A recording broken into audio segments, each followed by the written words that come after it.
আমাদের সংস্কৃতি, আমাদের সংস্কার সর্বদা থাকবে আমাদের সাথে। ভারতের মহান গ্রন্থ আর কাব্যের সম্পূর্ণ সংকলন। সাবস্ক্রাইব করুন তিলক। রাজকুমারী দ্রৌপদীকে নিয়ে যাও। এ আজ থেকে তোমার।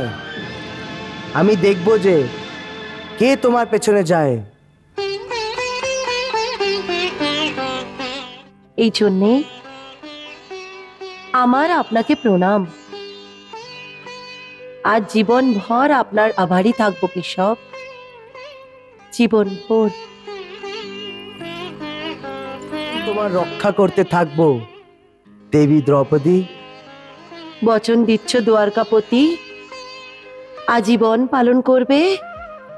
অবশ্যই পালন করব পাঞ্চালী। আজ থেকে আমি তোমায় নিজের ছোট বোন মনে করব। আমি বচন দিচ্ছি, কোনো ধরনের সাহায্যের জন্য আমাকে মনে করবে, তখন তুমি ওই মুহূর্তে আমাকে নিজের কাছে পাবে।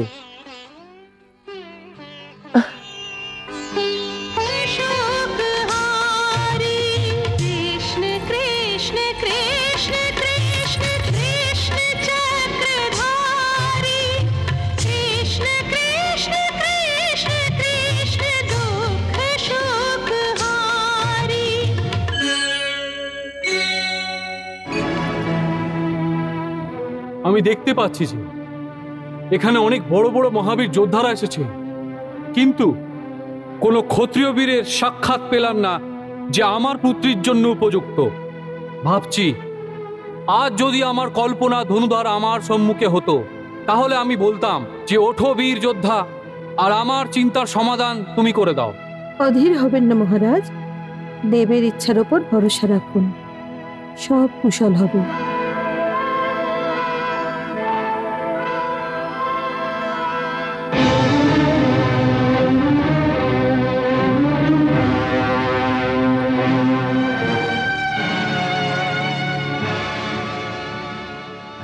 দেখো তো এই ব্রাহ্মণ লোকটি কি করছে। যাই হয়ে যাক, ব্রাহ্মণ পুত্র মনে হচ্ছে তো অন্তত ওনাকে। আমার তো মনে হয় যে নিজের ভরসাতেই সফল হয়ে যাবে। ওর শরীর তো সিয়ের মতন তরপাচ্ছে। ব্রাহ্মণ হলো তো কি, একটা ব্রাহ্মণ ক্ষত্রিয় কন্যার ভরণ করতে পারে, শাস্ত্র এটার অনুমতি দেয়। কি দেখছো কুমার, এগিয়ে যাও আর মহারাজ ধ্রুপদের চিন্তাকে দূর করে দাও। দেখো তো ওই ব্রাহ্মণ কুমারের কি তেজ, কেমন সিংহের মতো চলছে। আমার তো মনে হয় সফলতা ইনিই পাবেন। কৃষ্ণ, সমস্ত ক্ষত্রিয় রাজা হেরে গেছে, এখন এই ব্রাহ্মণ ধনুষ ওঠাবে? ওটাই অর্জুন দাও ভ্রাতা। হ্যাঁ, অর্জুন?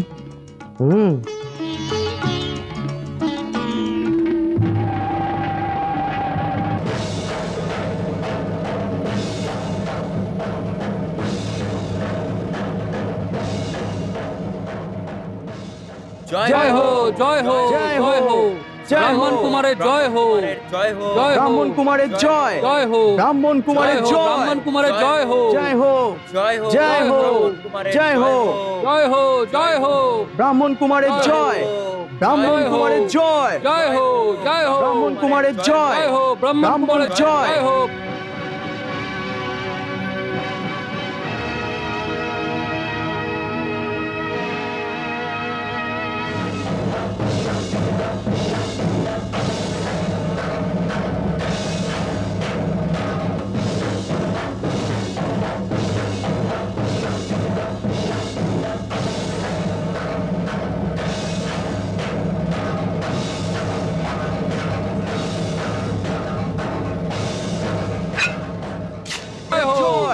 জয় হো, জয় হো, জয় হো, জয় হো, ব্রাহ্মণ কুমারের জয় হো, জয় হো, জয় হো, জয় হো, জয় হো, জয় হো, ব্রাহ্মণ কুমারের জয় হো, ব্রাহ্মণ কুমারের জয়, ব্রাহ্মণ কুমারের জয়।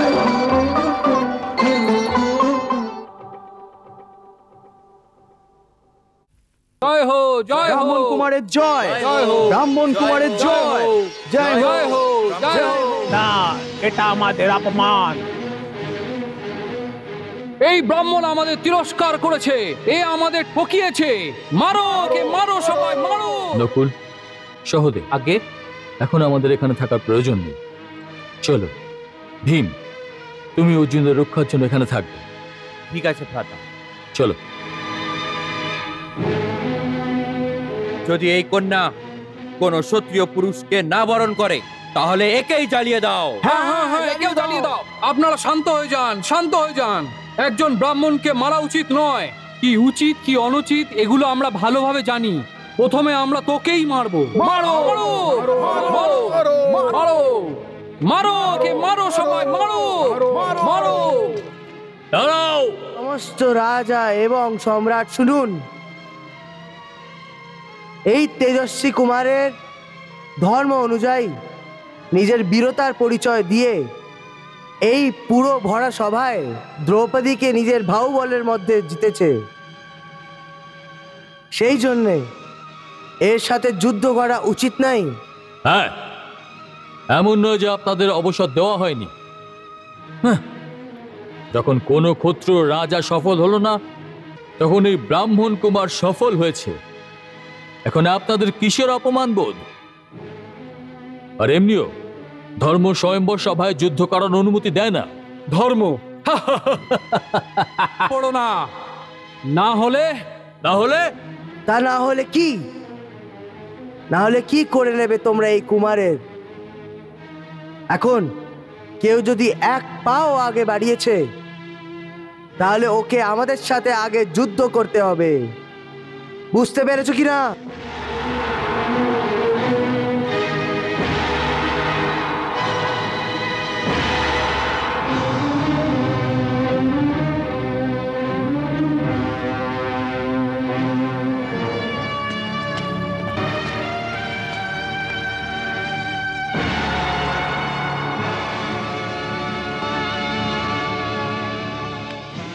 বীর ধনুর্ধর, তুমি নির্ভয় হয়ে রাজকুমারী দ্রৌপদীকে নিয়ে যাও। এই আজ থেকে তোমার। আমি দেখব যে কে তোমার পেছনে যায়।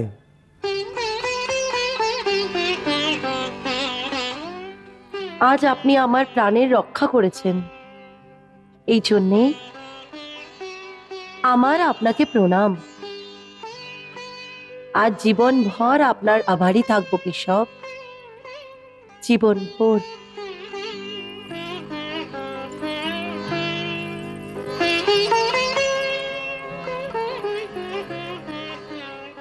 আর আমি আজীবন তোমার রক্ষা করতে থাকবো দেবী দ্রৌপদী।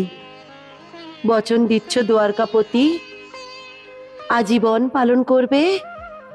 অবশ্যই পালন করব পাঞ্চালী। আজ থেকে আমি তোমায় নিজের ছোট বোন মনে করব।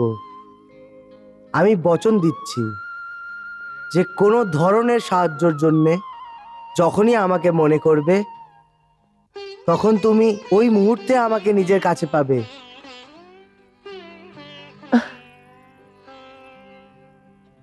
সৌভাগ্যবতী হও।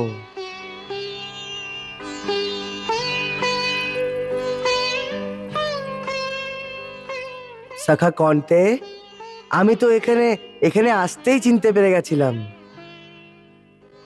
আর আজ থেকে তো আমার আর তোমার একটা নতুন সম্বন্ধ হয়ে গেছে।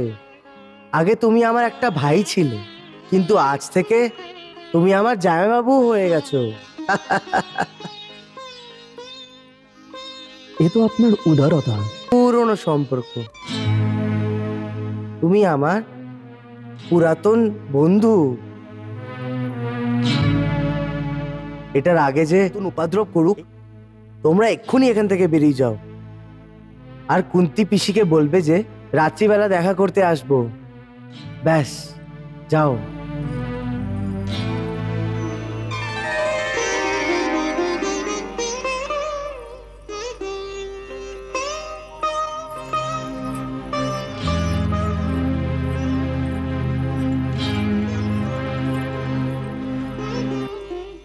পুত্র, তুমি এদের পিছনে।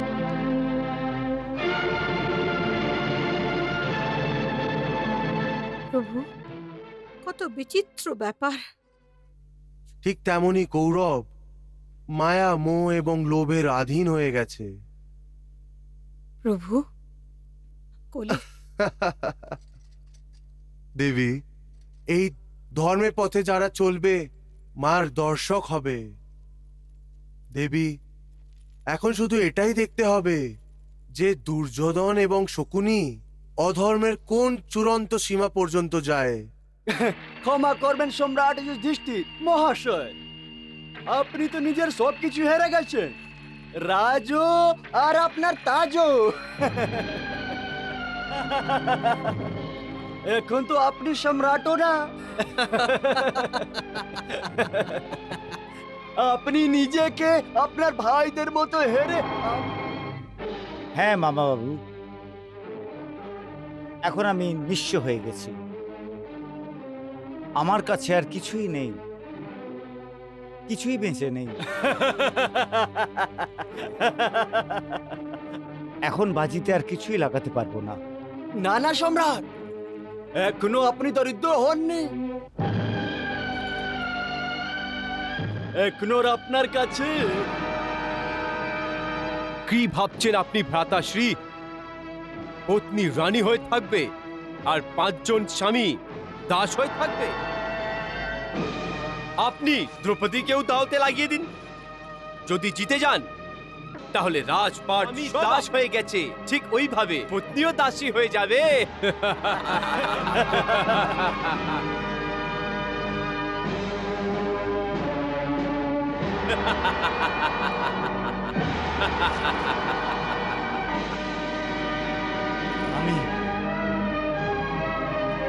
আমি দ্রৌপদীকেও বাজিতে লাগাচ্ছি।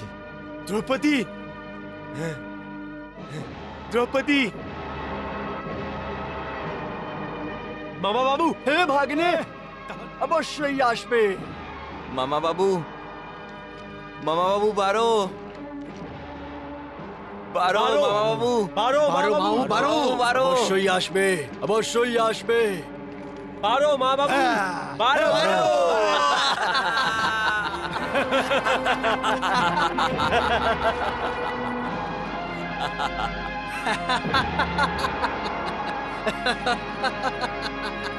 মা বাবু, আমরা দ্রৌপদী। আজ্ঞা যুবরাজ। দাও প্রতিহারী, আমার সর্বশ্রেষ্ঠ দাসী দ্রৌপদীকে আমার সামনে উপস্থিত হওয়ার আদেশ দাও।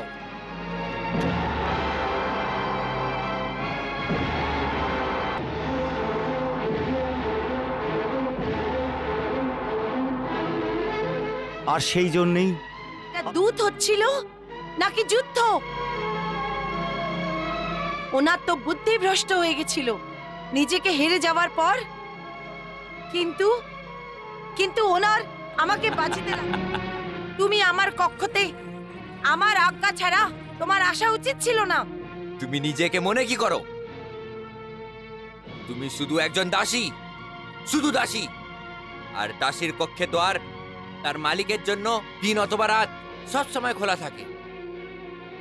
মালিক যখনই চাইবে নিজের ইচ্ছে অনুযায়ী আজ্ঞা না নিয়ে আসতে পারবে। বুঝতে পেরেছো? দুঃশাসন, ভ্রাতাশ্রীর বউ, তুমি তুমি তো আমার ছোট লেখা থাকে তুমিও কারোর অপমান অন্যদের সামনে করেছো, আর আজ তোমার অপমান ওই সবাই সবার সামনে হবে। চলো। দুঃশাসন, দুঃশাসন ছাড়ো আমার হাত, ছাড়ো আমার হাত। চলো। দুঃশাসন ছেড়ে দাও। চলো। দুঃশাসন ছেড়ে দাও আমার হাত। দুঃশাসন কিছু তো ভাবো, এই সময় আমি এক বস্ত্রে আছি। ছাড়ো আমার হাত, ছাড়ো। তাহলে তুই এইভাবে শুনবি না? না। অনেক কষ্ট দিয়েছি। ছাড়ো আমার হাত দুঃশাসন। অনেক অহংকার আছে তোর নিজের উপরে। এখন তোর এই লাগাম আমার হাতে। ছাড়ো আমায়। দেখছি কি করে পালাস ছাড়ো তুই। আমায় দুঃশাসন। পালা, দেখছি কি করে পালাস তুই।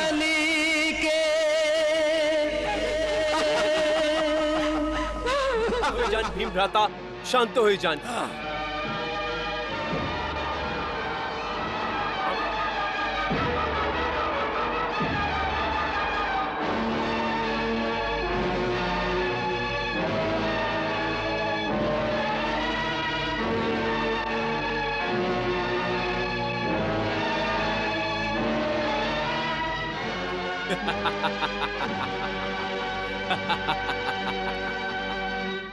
এই তো পাঠ পড়িয়েছিস তুই দাস দ্রৌপদী।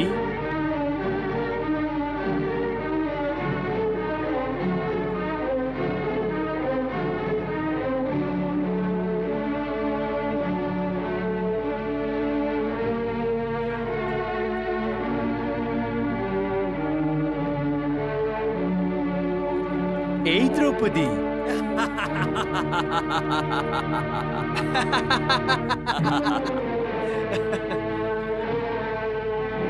দুঃশাসন, যথা আজ্ঞা ভ্রাতাশ্রী। ওঠ ওঠ।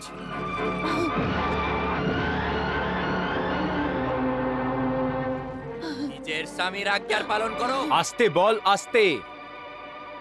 একজন দাস নিজের মালিকের সামনে এত উঁচু আওয়াজে কথা বলে না। চল বস, বসে পড়, বস।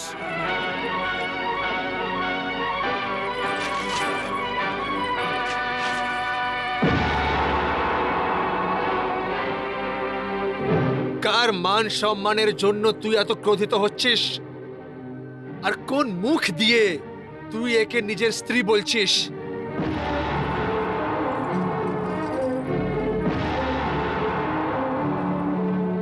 এ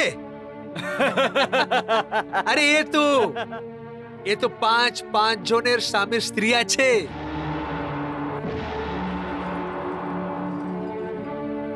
পাঁচ জনের জায়গায় যদি 6 জন হয়ে যায় তাহলে কি আকাশ ভেঙে পড়বে?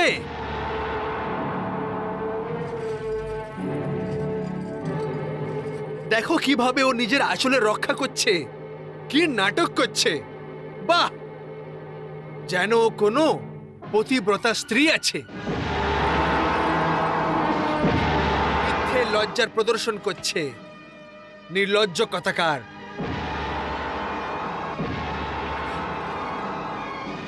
দ্রৌপদী, এখন তুমি দাসী হয়ে গেছো, দাসী। এই লজ্জা তো রানী মহারানীদের গয়না, এটা তোমাকে মানায় না।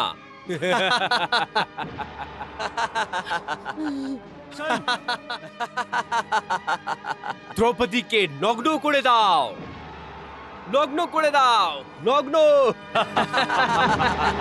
ধ্বংসের বীজ, মহাধ্বংসের বীজ বপন করা হচ্ছে।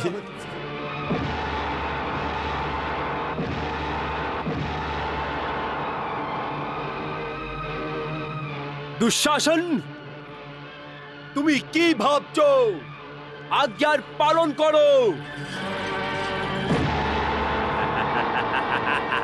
না না না, द्रौपदी के लुटने की लीला देख रहे निर्मम हो सारे, जिन पर था अभिमान वो बैठे दास बने निज से बस हारे। आस लुटी विश्वास लुटा रे,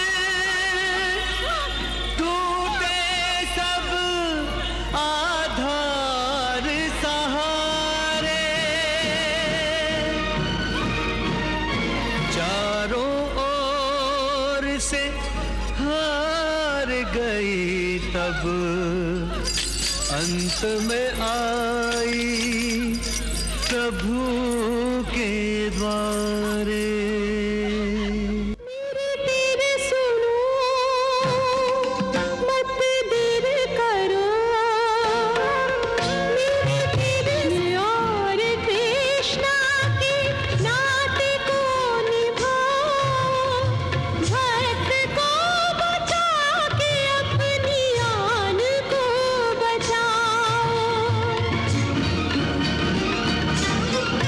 मेरी लाज लूटी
কৃষ্ণ কৃষ্ণ